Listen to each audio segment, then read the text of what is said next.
Welcome everybody to Drum Education Live, episode 64. And today we have the brilliant Gordy Marshall with us. Thank you very much.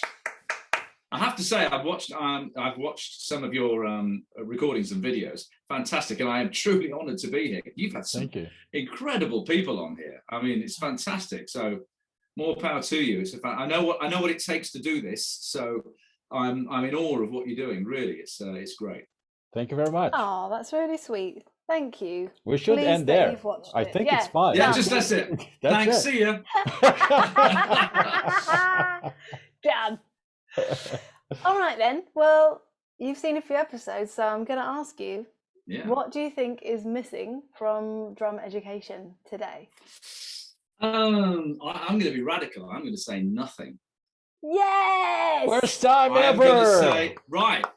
And when I've watched you ask this question before, and this doesn't take anything away from some of your previous people that you've interviewed that have made really valid points, but I'm really old. I started off when there was no internet, there were no mobile phones, and I remember one of the very first albums I bought, which was it Lee Ritenour? It was Steve Gadd playing French Roast, which was in 5. It was the first piece I'd ever heard in 5. It's the one that starts up, it goes,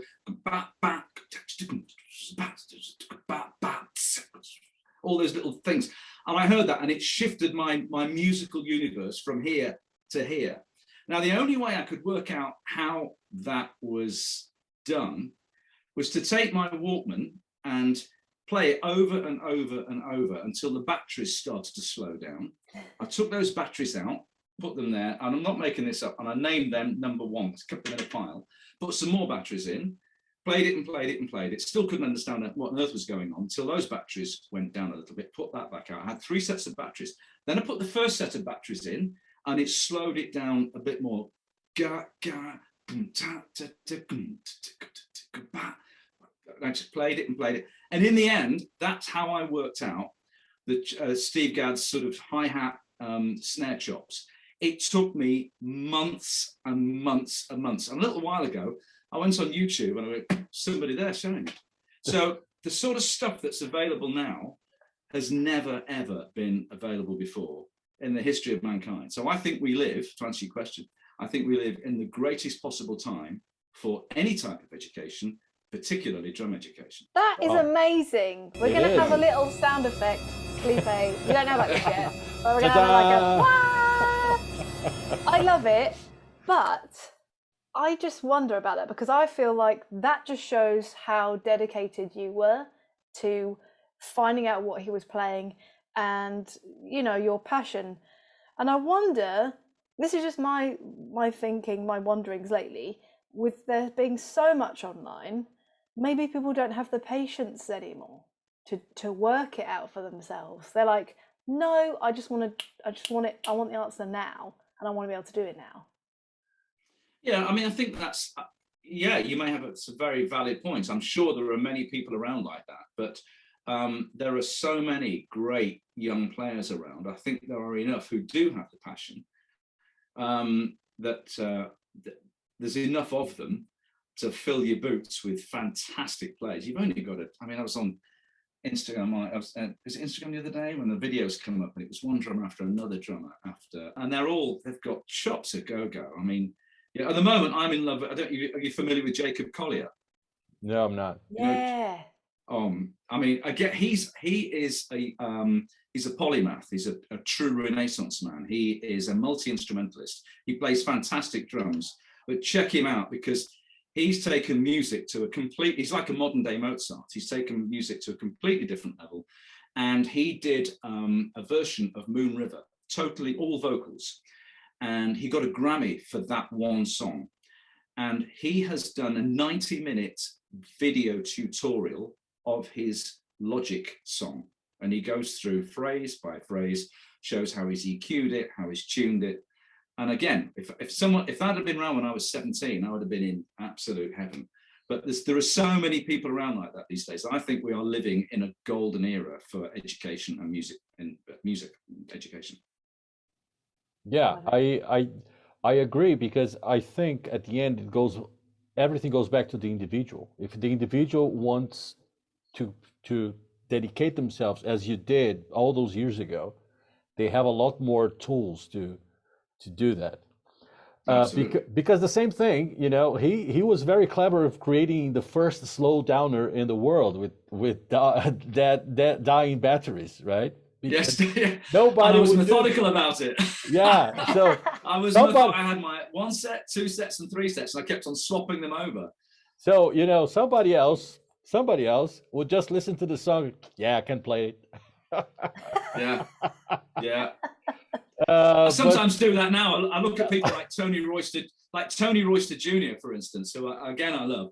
I look at and I go, no, I'm sorry, I can't do that. Yeah, there's that video of him and Dennis Chambers when he's like, I don't know, was he 12? Was he 10? Who knows? I think he was really 14. Young. I think he was 14. Was he? Yeah. Still, yeah. I just was it's unbelievable. And he now plays for Jay-Z, you know. Yeah.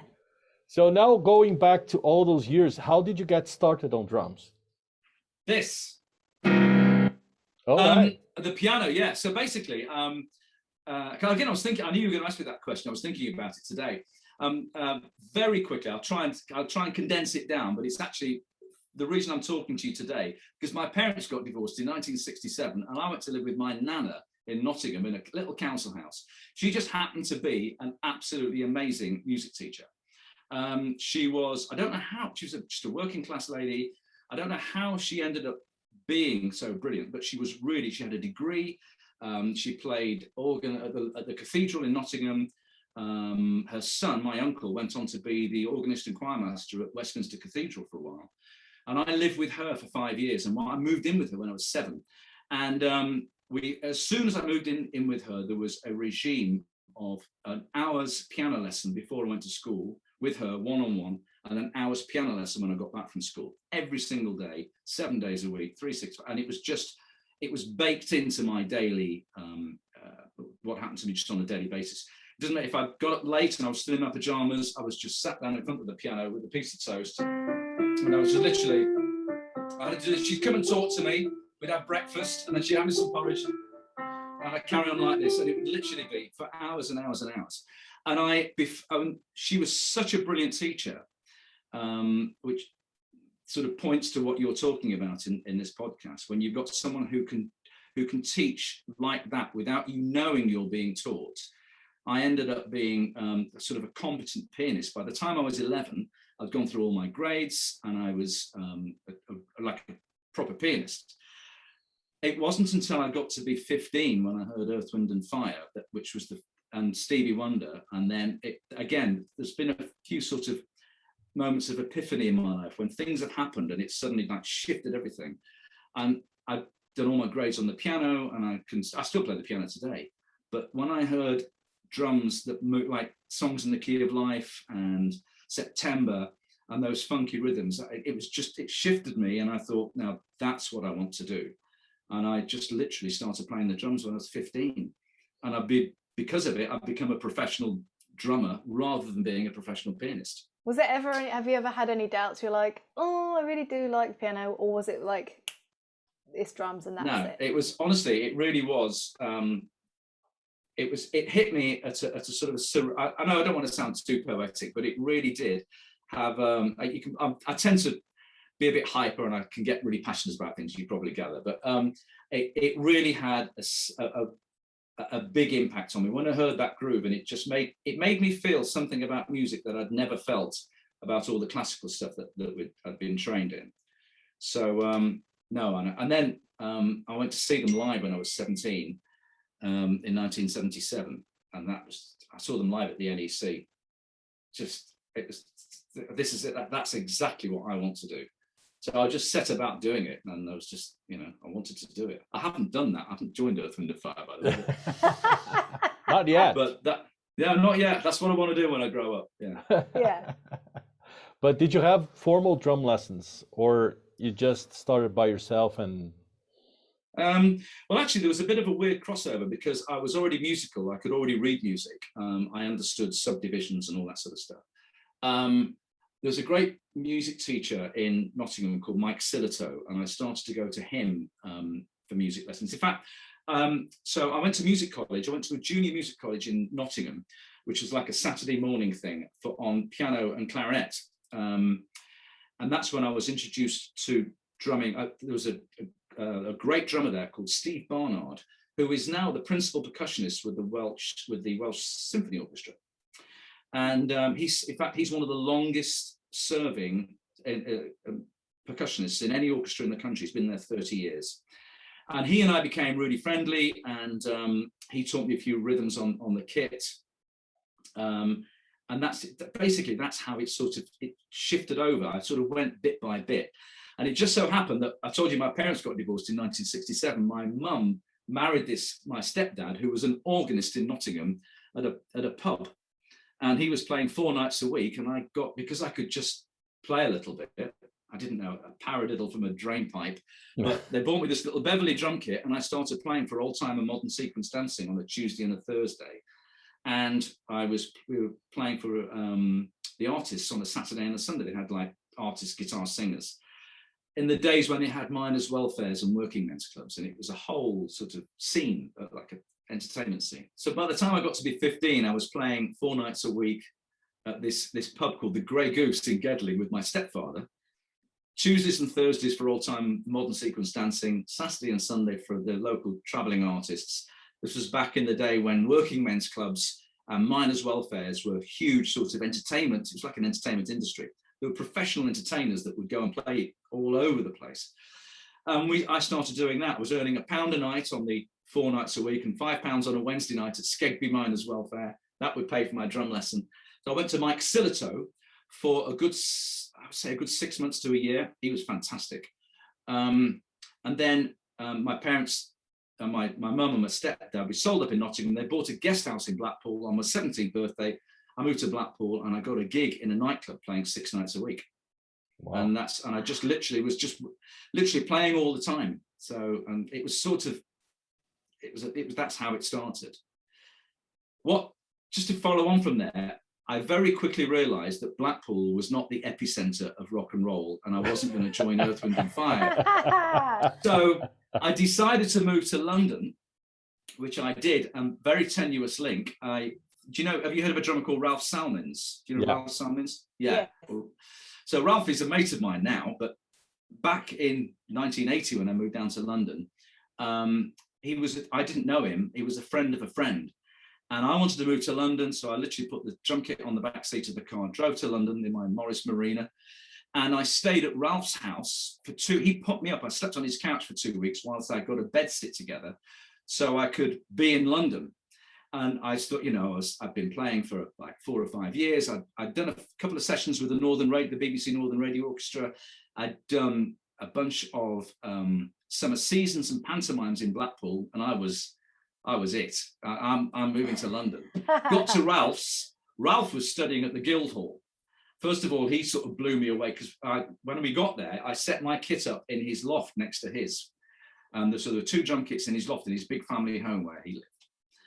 And Ralph was like a couple of years younger than me, and he was a very, very tasty drummer, back world class now, of course.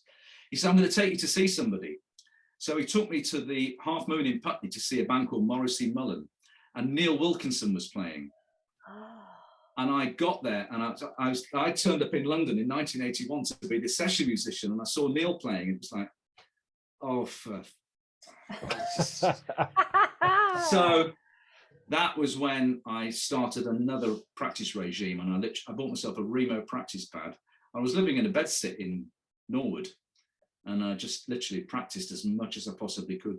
I was a minicab driver and started doing bar mitzvahs and weddings and function bands, and just practiced and practiced and practiced and practiced and practiced. Had some lessons, but it's a long-winded answer to your question about formal training. The answer is I had a lot of formal training on the piano, not so much on the drums, but sort of more organic. And I got my chops together by practicing and hanging out and going to see Neil play, seeing Ralph play and hanging out with him. Yeah. That's awesome. But Vinny, of course, is probably my ultimate. I mean, if ever I want to feel inspired, I'll just go on YouTube or just go to my saved collection of Vinny tracks. 10 Sumner's Tales, he's playing on that. I think it's just sublime. It is. So he is a big inspiration, just his economy of playing, his sound, his choice of notes, his feel, his groove. I mean, he's the ultimate player for me. Neil Wilkinson, of course. A few years ago when I left the Moody Blues in 2015, and I had a bit of an identity crisis because I've been playing like big stadiums, for 25 years. And you have to play a certain way when you do big arenas like that. And when I was playing in some of the smaller venues with my own band, it just wasn't happening. So I went back to Neil and had a couple of lessons with Neil, and he put me straight.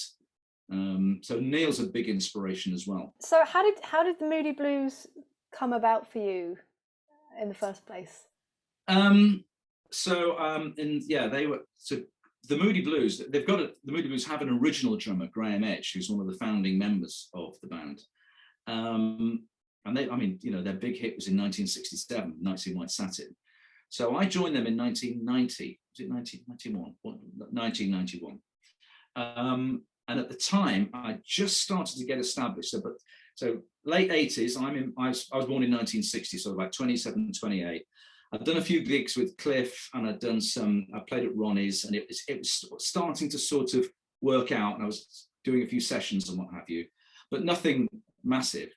And then I got on the books of an agency called Session Connection, who used to place musicians with, I don't know if they're still around, but back then they used to place musicians on, Top of the Pops and videos and what have you. And in a very short space of time, I got some auditions with I did Tears for Fears. I got shortlisted for that, but didn't get it. And I also got shortlisted for the George Michael tour at that time, but I didn't get that. I think Ian got that. And I went along in the same week as Tears for Fears and George Michael. I went along for this Moody Blues audition, and it was just a cattle call audition because Graham, the original drummer, had fallen over at home and hit his head on his mahogany floor. Had a big injury. I mean, he was okay, but he's a bit rock and roll, Graham. And he won't mind me saying that. I think he's quite proud of it. And he was suffering. And they wanted to get a second drummer in to help him for a 9-week tour of the States. So I went along, and I think I went in on like Wednesday. They literally had drummers fight for Monday through Friday. And I went in on the Wednesday, and just so happens I got the gig. So they hired me for that 9-week tour. We went out to the States and did this amazing tour, all the big arenas. It's fantastic.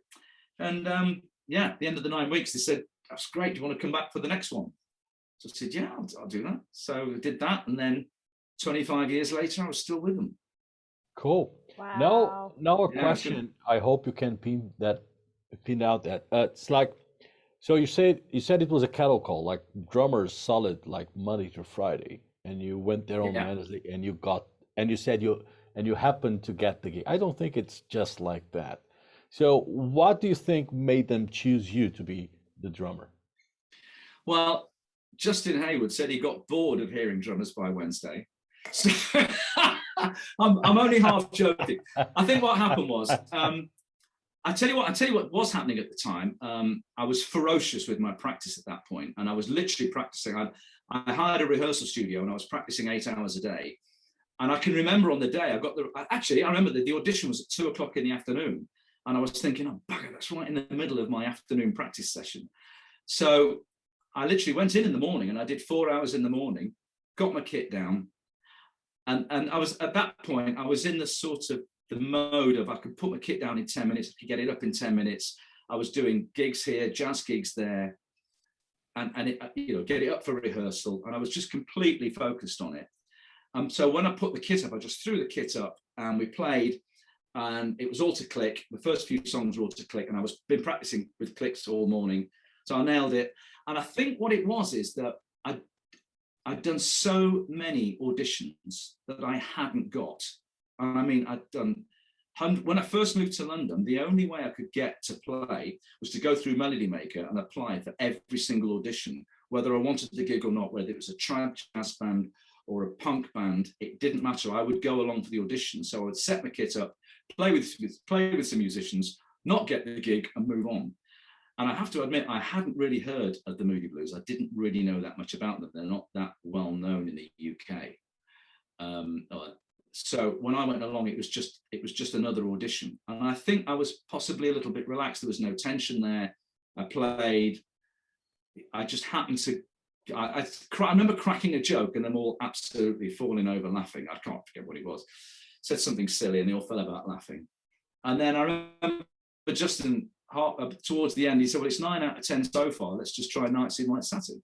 So I did that, and we played that, and then that night the keyboard player phoned me up, and my wife Susan, we're just sitting watching TV, and he said, "I'm not supposed to tell you this, but they've cancelled the rest of the auditions. You got the gig." So we went and bought a bottle of champagne. Oh, nice. So don't know what it was, but everybody has, if you do it long enough and you invest enough energy into it, eventually you're going to slot in somewhere. And it just happened to be me at that time. It's not, the Moody Blues aren't weather reports. That any of the drummers that turned up, I absolutely could have done that job brilliantly, I'm sure, because they're all great players, some fantastic players around. It just happened to be me that got the gig, and then I happened to get on particularly well with Graham Edge, the original drummer. And so there's two drummers, a bit like the Grateful Dead. There were two drummers on stage for the entire time I was there, and it just worked. So very, very lucky. Was Graham playing at the audition as well? No, Graham wasn't at the audition. No, he was in his yacht in the Atlantic. Like you do. I can understand that. I cannot relate, but I can understand. Yeah, same here. Kira. nice. I'm just a backing musician. That's what I was. Yeah. I think I read somewhere that your setup was quite unique. Like you had, I don't know if this is, correct me if I'm wrong, but you had electronics cymbals, but acoustic kit. Is that right? Yeah, I did for a while actually. So Justin Hayward, the lead singer, who is famous for his acoustic guitar and ballads. When I first joined them, they would they always did big arenas, but it was a big loud rock gig, and I loved it. You could just sticks around the wrong way, bang bang, living the dream. It's great. And as the years went on, Justin wasn't liking the fact there were two drummers smashing away behind him. So I started using shorter sticks, use some coated heads, and tune things down a bit, put some plastic screening behind in front of the kits to keep the overall volume down. And then what happened is when in-ear monitors came in, the monitors on the stage, and some of them, we used to have monitors on the stage that were bigger than some PA systems in clubs. That was just like a massive sound. When in-ear monitors came in, everything went DI. The only acoustic thing on stage was the drums, and it overpowered the vocals. So we experimented with acoustic, with full electronic kits. That didn't quite work. Didn't work for rock and roll. And we settled on, for a while anyway. I don't do it anymore now. I've changed my playing technique, and I've used smaller cymbals and what have you. But when I was with the Moody's, we did use the TD20 cymbals, so it didn't overpower. Now I had perspex up to the top of the toms, and then the electric cymbals. So because it was mixed into my ears, it sounded great, and so I still got the feel of the kit. I kept the acoustic hi-hats. But yes, for that, and when I did the War of the Worlds, that was completely DI'd. So we did so I took the same system there, the same setup there, because they had string. When I did the War of the Worlds, they had 40 strings on stage they all had individual pickups, and I'm across the other side of the stage going smash, smash. So we had to do something about that. So I took the electronic cymbals along with me there as well. But that's a great idea. Yeah, the question is like when you're playing everything electric or everything acoustic, it's kind of, for example, there's a tiny delay on the electric kits, but if everything is played electronic at the same time, it's kind of everything is a little bit delayed. You get used to that. But how was the first couple times you played when you had the acoustic kit and the electronic cymbals? Because it's two different. It's fine. It is. I mean, now depending on your signal path will depend on your latency. So the longer your signal path, the greater the latency. So I made sure the signal path was as short as possible. So I took a direct feed from the brain into my in-ears. It was fed into a submixer. So it didn't go out to the desk and then back to me. Okay. That's where your problems will arise. So through a bit of technical jiggery pokery, we managed to reduce the latency to just a few milliseconds. So then when you're playing an acoustic kit and you've got, and with a bit of, as soon as you put some reverb on there, of course, that millisecond disappeared. So we managed to get around that. But you're right, it can be an issue if it's not dealt with properly. Mm-hmm. Kira? I would like to talk about your course. I don't know if it's Udemy or Udemy. You can tell us, because it looks amazing. Oh, okay, Graham. Have you seen the video? Have you seen the introductory video? Yeah, well, you probably noticed I'm standing up at the moment, and that's because I have a standing desk, because my legs went to sleep because I was in front of this computer for so long editing the 28 lessons. I had to, my back was going out, and I had literally had to get a stand-up desk to finish it off. 28 lessons, 2.5 hours of video.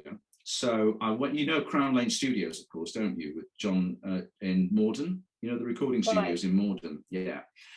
John Merriman, the engineer there, or the guy that owns it, that's my favorite studio in London. He's a drummer himself, and he tuned my kit on the session. He's fantastic. When the pandemic happened, I started to give piano lessons over Zoom, which is what I do. So I've got a camera here. So for instance, I'll just show you very briefly. So when I give a piano lesson, I can go over here and I give, you know, so I can teach people how to play the piano using that. And I've got an iPad Pro here. So the manuscript's on here. And in fact, this afternoon, I've got a regular student, a lady that lives in Las Vegas. And she's got this beautiful grand piano in Las Vegas. She puts her iPad up on the music stand, and she has a phone over the keyboard. And I set up this little course, which is Learn Music with Gordy Marshall, when the pandemic happened, because what else I was going to do. And I've got about 8 or 9 students, and they're from all over. I've got the next door neighbor and someone as far as Vegas. I've got a lady in Delaware. And I give these lessons, and I've set up a website, and they pay by PayPal, and it's fine. Teaching the drums, of course, I can't do it here. So I was looking around for ways to expand this teaching facility, because what I found was I've not really taught before. I've had a few students, but I've not really taught like this before. And it turns out I absolutely love it. I love the feedback. I love the communication, and I love, it just works out that when I do it, it works, and people seem to enjoy having lessons from me. So I did do some video lessons about 12, 15 years ago, which were on YouTube, and, you know, it's had a few thousand hits, but I wasn't making any money from it. So I decided to redo them after speaking to somebody who told me about Udemy. And Udemy is a global education platform that has got 35 million students on it, and you can learn anything from Photoshop to Premiere Pro, Logic, anything digital, self-help, music lessons, drum lessons. They've got some great drum teachers on there. So I decided to record them. Record the lessons that I did 15 years ago. So I updated them, booked the studio, and went in there for 3 days, had 3 cameras, just delivered the lessons to the camera. That took 3 days. Then it took 3 months to edit them together, because well, technical issues. I'm not that proficient on Premiere Pro, the editing package I used. But eventually I got them together, uploaded them to Udemy, and as of 2 days ago, they've gone live. I haven't got, not a single person has bought one yet, because it's literally just gone live. So I'm just telling people about it now. So that's cool. That's how it came about. Excellent. And can you give us an outline of what these 28 lessons are? Where do you start and where does it finish? Well, I start right at the beginning with how to hold a stick, and that lesson is 2.5 minutes long. I mean, I literally go through it, and I do the different grips. You know, the American grip, the German grip, the French grip. Then how to hit the drum, the kit setup, basic rudiments. I take quite a simplistic approach towards playing the drums. The way I describe a lesson is, or playing a drum kit, is you either hit the drum once or you hit it twice, and everything else is a continuation of that, whether it's a paradiddle or a roll or whatever it might be. It's just one hit or two. So if you break it down into its constituent parts, the actual process is quite a simple application. It's obviously the speed and what you do with it that really matters. So I start right at the beginning. I go through the basic rudiments, then I go on to the paradiddles. I just go through the three, the single, the double and the triple paradiddle. I've used a lot of sort of graphics on. One of the reasons it took so long is that every time I bring a stick down, in the top right hand corner here, you've got an L come up in sync with the frame. So it goes bam and it says right, and then do left and it says left. So if I'm doing, regardless if I'm talking, I say it's right, left, right, right. Each R, L, R, R comes up in the top right hand corner.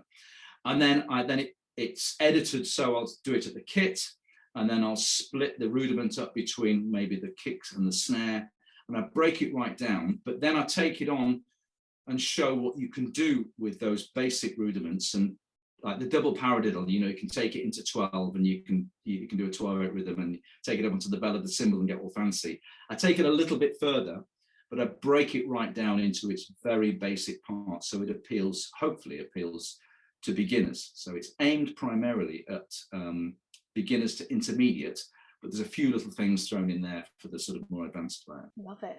And you've got all the transcriptions as well, haven't you? I think I've seen it along the bottoms, proper fancy. Well, yeah, but so I didn't do that for all of the lessons. I just did that for the introductory video. For each video, there's a downloadable PDF, and I've written out. So what I've spoken to camera, I've actually printed out, so you can read the lesson in full. And then, yes, the transcription of everything I play in the lesson is on the PDF. So there's an accompanying PDF with every lesson, and there's cool. And as I say, there's 28 of them. Nice. Brilliant. And what's the name of the course? Is there a name the course, or just? Yeah, I mean the course. I've just named the course "Play Drums with Gordy Marshall." So easy if you go enough. to Udemy, exactly, and put that in, it's there. Cool. Cool. Excellent. We'll put a link up if you don't Yeah, mind. we're going to put a link up. Yeah. And, Now, just turn the interview on its head. You two are both teachers, aren't you? Yeah. So how many pupils do you have, if you don't mind me asking, with each of you? How many pupils have you got? Because I know, Kira, you said you were teaching today, weren't you? yeah.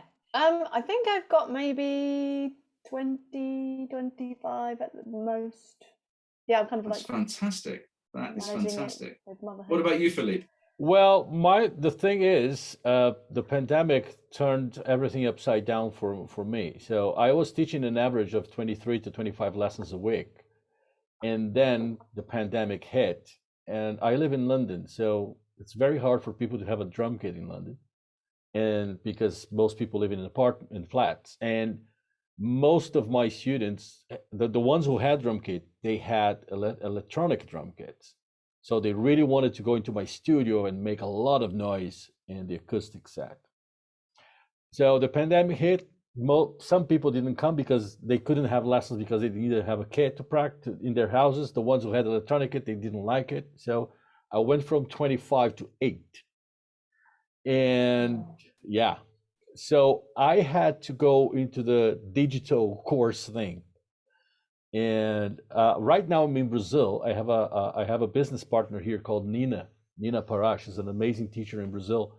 And we have 2 online courses, one for hand technique and one for drum fills, and we're selling it to the Brazilian market. And these 2 things, they went really well. So we sold so far around 110, 120 courses, something around that. Fantastic. Yeah. So what I say is, I used to be a drummer, then I became a teacher. Now I am a YouTuber. always a musician. Yeah, exactly. What about you, Kira? What's your style? What style of music do you prefer? What's your where's your pocket?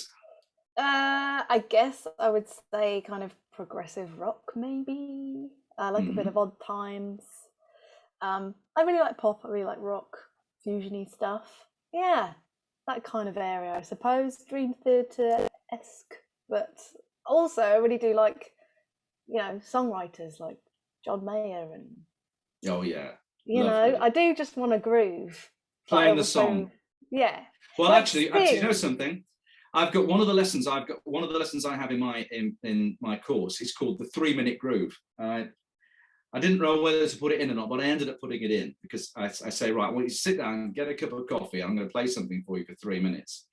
And I play 8s on the hat, 4 on the floor, 2 and 4 on the snare. And I play it for 3 minutes. That's all I play. And it goes on. And after a minute, you can, I mean, I talk over the microphone as I'm doing it. Actually, no, that's the pressed roller, which I do for a minute. I just play this 3-minute roll, this 3-minute groove, because you've got to be able to do that. In fact, going back to that original question about why I got the gig with the Moody Blues, is when they played their songs, I literally just laid it down. I think it's one of the things that's kept me in work over the years is being able to hold a good steady groove with a nice consistent backbeat, and just keep it in the pocket and just keep it going nice and make it feel good. No fancy fills until necessary. And I think that's one of because they're not, the Moody Blues aren't sort of musos. They're not interested in widdly and all this sort of stuff. So the fact that I kept it nice and simple, when you get to the end of the song, of course, you can do whatever you want to do. And then that's when everybody thinks, okay, that sounds good. But I'm with you, singer-songwriter, play the song, you're part of a group. And yeah, and no, I'm not going to say know your place because you're a very important part of it, but know your position within the team, so to speak. That's it. Yes. And you were talking about 10 Summoners Tales. Yeah. That is a great example. I'm like, it's a great song, but it's also, you know, so creative, the drum part. I love it. Yeah. So if looking at this here, when you say, what do you think about drum education? I mean, you know, it's brilliant. There is no, if you want to learn how to play the drums, there are no excuses. Yes.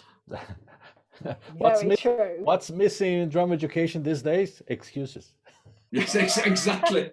Very good, yeah. But I was going to ask you whether going through the pandemic, as we all have, has that made you reassess any area of your life? Are you going to change anything?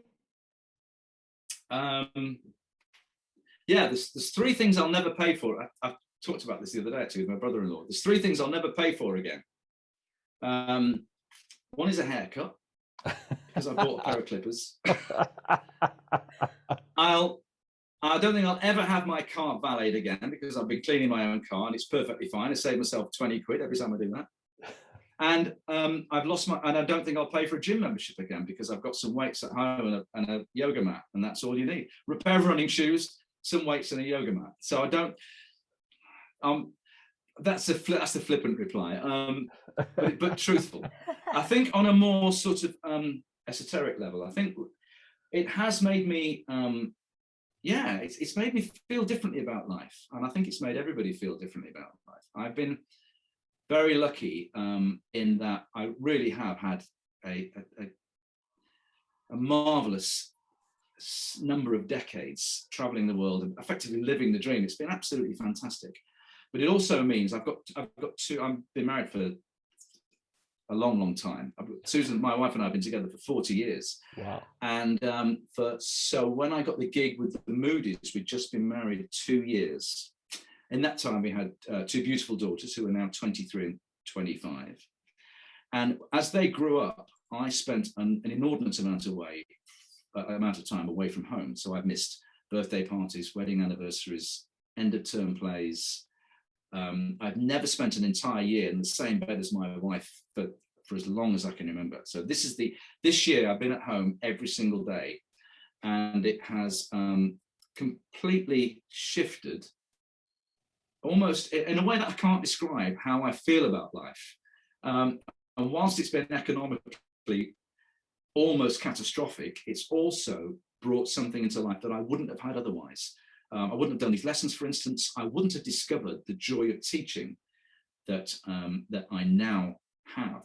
So music is my passion, and performing is a passion of mine. But because of the pandemic, teaching is now a passion of mine, which it probably wouldn't have been had it not been for the pandemic. So I've got this phrase that I've always carried through life, and that is whenever anything happens in life, something happens, you think, oh, it's great luck. You think, well, it's good luck, it's also bad luck. Conversely, the same can be true. You know, I know this, I'm not negating the enormity and the dreadfulness of the pandemic, but in this context, it's been bad luck, but it's also been good luck. So, you know, it's a huge shift. That's something that you just said. I was like, hang on. So you've been married like 2 years, and then you got the Moody Blues, and you're just like, see ya. How was that? Yeah. How was that for you? And being married and then having a family, how did you even manage those relationships? Well, one of the great things is that Susan, my wife, Susan and I have been together since, I was 20 when I met her, and she was 16. So, and we were together for 8 years before we got married. So we had those 8 years, and we were nice and solid. And so, yeah, I don't know how to answer that question, apart from there were times when it was really, really difficult. The longest I was ever away was sort of 9 weeks. I was never away for, say, 18 months full, you know. It was 9 weeks, then I'd be home for 4 weeks, then another 9 weeks, then maybe 3 months off, then a 4-week tour. What I was able to do, and what I really made sure was that whenever we did anywhere that was really nice, I would fly Susan out to the States, because most of our touring was in the States. So after the first tour, which was 9 weeks, and they asked us to stay on, I'd got 6 weeks off before the next tour. So Susan flew out and joined us on the tour bus for the last week. Then we got a hire car, and Susan and I had 6 weeks together in California just driving. That's fantastic. It's before the kids. Cool. So we had that. She shared in the experience as much as was possible. The big challenge came when the children came along, but Susan's very pragmatic, and I've got, you know, someone's got to bring home the bacon. So I was a musician when she met me, and I'm still a musician. So that was what I did. It was a big challenge at time, but thankfully, touch wood, we're still here. Yeah, amazing. She's downstairs making stir fry now. I think the real challenge wasn't the touring. It's like 16 months not living at all. That's the real challenge. I slotted into that really easily. So I'll tell you what I have done. I've made sure I've practiced. If I haven't gone down to Crown Lane Studios when it's been open, I go down there regularly to practice on a kit. So just for the ergonomics of it. But I sit down here and I religiously practice an hour to 2 hours a day. So I have 2 pads here. And I basically just go through, and I've got a kick pedal as well, which goes on a practice pad.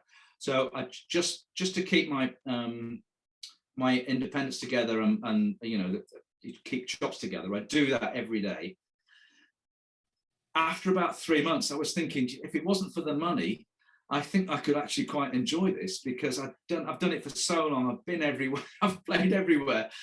I was actually really enjoying being at home. But then you look at the bank account and you think, no, I've got to go out and work. So cool. Nice. What are you doing for your practicing? Exactly. Yeah, I mean, again, it's the KISS principle for me. I try and keep it simple. I'll tell you what I do practice. You know that you do the paradiddle, paradiddle, paradiddle triplet. Remember that you do 3 paradiddles that you did on the very first lesson? I've been playing that a lot, actually. Yeah, that's a tasty little exercise to do. I do a lot of 5. I set the metronome, and then I do a lot of 5s and 7s. So flam 5s, flam 7s, and then what I'll do is I'll put them into triplets. So then I'll play. So like, but I'll put them in triplets, and then set a metronome, and I'll start off really slowly, and then I'll just go, and then I'll get faster and faster, just to make sure that I've each hand gets its exercise. To be honest, it's a little bit like getting on a treadmill for me. The pad, and often what I'll do is I'll put my headphones on and I'll watch a Netflix series, and I'll sit here and have a metronome in one ear and the show in another ear, and I'll sit here and I'll practice, and I'll watch a whole movie sometimes, and just for 2 or 3 hours, and then when I go from here to Crown Lane Studios and sit behind a kit, it's all there. So it's just it. And then for in the morning, I go for a run in the morning and I lift weights downstairs. So it's just staying fit and staying agile and warmed up and just keeping everything going, you know. So there isn't anything specific. I'm not looking for new techniques at the moment. I am very much into Jacob Collier that I mentioned earlier. And what I tend to do is go and look around YouTube for inspiring young drummers that are doing things and grooves that I'm not familiar with, and then I'll try those things out. So yeah, that's pretty much my practice regime. Great. Sounds brilliant.